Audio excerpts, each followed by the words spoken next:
Assalamualaikum warahmatullahi wabarakatuh. Halo teman-teman semua, balik lagi di Mbak Nur Syifa Podcast. Wah, gak terasa ya, kita sudah kembali lagi ke rutinitas awal dan memasuki perkuliahan di semester ganjil. Sebelumnya, aku mau tanya dulu nih kabar teman-teman semua. Pasti pada happy banget sih, soalnya kita kan baru aja menikmati liburan semester. Pasti pada banyak banget yang pulang kampung, terus jalan-jalan sama keluarga, saudara, atau teman-teman. Oh iya, berhubung masih dalam nuansa kemerdekaan, aku mau ngucapin dirgahayu untuk negeriku tercinta Indonesia yang ke-77. Pulih lebih cepat, bangkit lebih kuat. Nah, ngomong-ngomong tentang kemerdekaan nih, teman-teman pasti tak lepas dengan adanya peran para pahlawan bangsa Indonesia yang rela berjuang untuk meraih kemerdekaan. Di dalam agama Islam, seseorang yang rela berjuang di jalan Allah termasuk ke dalam golongan orang yang berjihad fisabilillah. Para ulama telah sepakat mengatakan bahwa berjuang melawan penjajah demi mempertahankan tanah air masuk dalam kategori jihad fisabilillah. Hal ini dikarenakan Islam merupakan agama yang mengajarkan bahwa setiap manusia dilahirkan dalam keadaan merdeka, atau dengan kata lain, Islam merupakan agama yang anti dengan penjajahan dan anti perbudakan. Nah, untuk lebih jelasnya mengenai pengertian jihad fisabilillah, dengerin podcast episode kali ini sampai habis ya, karena pada episode kali ini kita akan membahas lebih detail tentang jihad fisabilillah dan bagaimana cara kita sebagai generasi muda untuk bisa berjihad di jalan Allah.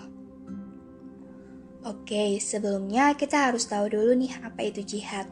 Jadi, jihad dalam bahasa Arab berasal dari akar kata jahada, ya jahadu, jahadan, atau juhdan yang diartikan sebagai kesungguhan, kekuatan, dan kelapangan.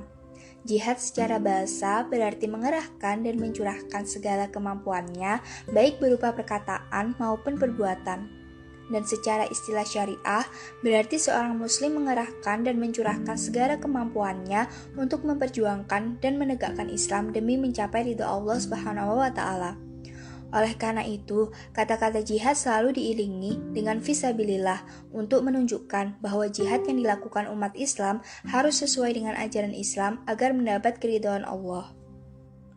Perintah untuk berjihad tertuang dalam beberapa hadis Nabi. Salah satunya adalah sebagai berikut. Dari Abu Hurairah bahwa Rasulullah SAW berkata, barang siapa mati sedang ia tidak pernah berjihad dan tidak mempunyai keinginan untuk jihad, ia mati dalam satu cabang kemunafikan. Muttafaq alaihi.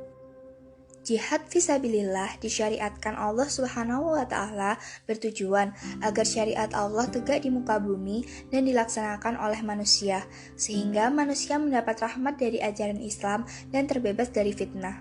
Jihad fisabilillah bukanlah tindakan balas dendam atau menzalimi kaum yang lemah, tetapi sebaliknya, untuk melindungi kaum yang lemah dan tertindas di muka bumi. Jihad juga bertujuan tidak semata-mata membunuh orang kafir dan melakukan teror terhadap mereka, karena Islam menghormati hak hidup setiap manusia. Tetapi, jihad disyariatkan dalam Islam untuk menghentikan kezaliman dan fitnah yang mengganggu kehidupan manusia. Jihad sendiri terdiri dari beberapa macam, yakni jihad terhadap diri sendiri, jihad melawan godaan setan, jihad memerangi orang-orang kafir, jihad terhadap orang-orang munafik. Kemudian, keempat tingkatan jihad ini dipecah lagi menjadi 13 tingkatan.